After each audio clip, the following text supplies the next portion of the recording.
Hi, my name is Galvin from Vin's Automotive Group. So there are actually two more abstract costs involved in car ownership.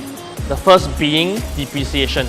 So for the Honda Freed case, you buy it at $95,800. You probably get back about $8,500 or so at the end of the 10 years, which means you'll be losing about $87,000 over the entire 10 years.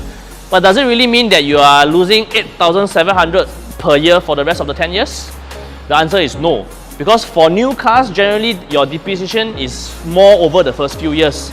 So if we use a 30% markup as just a market average, your monthly depreciation is about $946. The next abstract cost I'd like to talk about is known as the opportunity cost. So what is this opportunity cost? It is what can you do if you hadn't down paid this $38,000.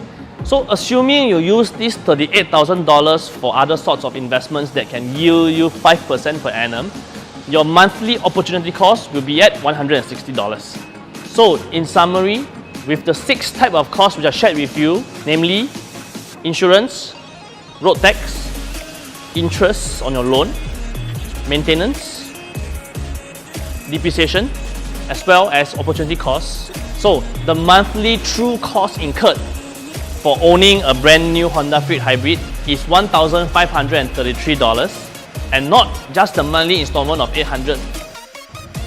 That's 2 minutes. See you next week.